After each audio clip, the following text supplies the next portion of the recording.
21వ వచనం నుంచి 28వ వచనం వరకు ముందుగా ఇంగ్లీష్లో శ్రీమతి సంధ్య గారు వచ్చి చదివి వినిపించవలసిందిగా మనం చేయించున్నాను.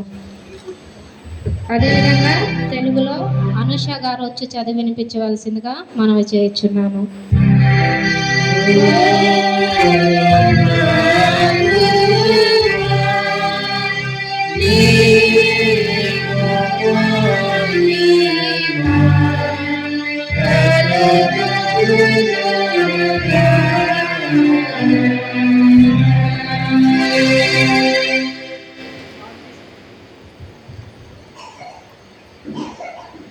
On this special first Sunday after Easter, Women's Sunday, let us listen to the Gospel reading taken from Matthew chapter 15, verse 21 to 28.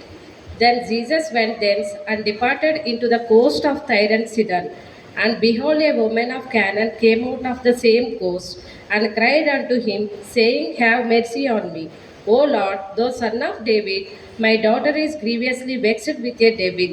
But he answered her not a word. And his disciples came and besought him, saying, Send her away, for she crieth after us.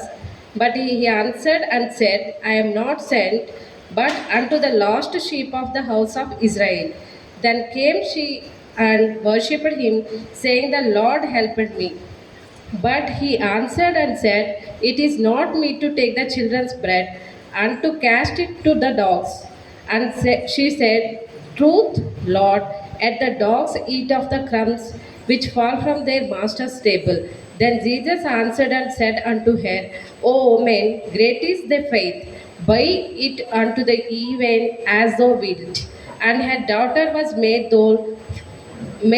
whole from that very hour. Here and so gospel reading. Thank you.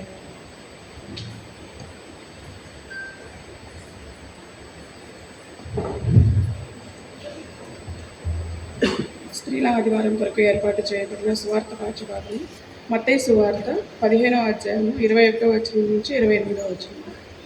యేసు అక్కడి నుండి బయలుదేరి తూరు సీదోనుల ప్రాంతములకు వెళ్ళగా, ఇదిగో ఆ ప్రాంతముల నుండి కానాను స్త్రీ ఒకటి వచ్చి, ప్రభువా, దావీదు కుమారుడా, నన్ను కరుణింపుము, నా కుమార్తె దయ్యము పట్టి బహుబాధపడుచున్నదని కేకలు వేసింది.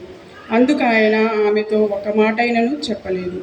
అప్పుడు ఆయన శిష్యులు వచ్చి, ఈమె మన వెంబడి వచ్చి కేకలు వేయుచున్నది కనుక ఈమెను పంపివేయమని ఆయనను వేడుకొనగా, ఆయన, ఇశ్రాయేలు ఇంటివారై నశించిన గొర్రెల యొద్దకే గాని మరి ఎవరి యొద్దకును నేను పంపబడలేదనెను.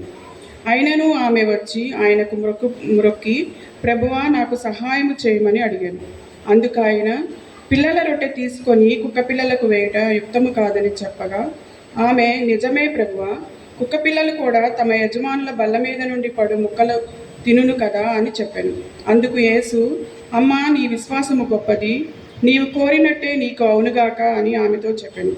ఆ గడియలోనే ఆ కుమార్తె స్వస్థత పొందింది. దేవుడి వాక్యం ఎత్తుకుంటాం.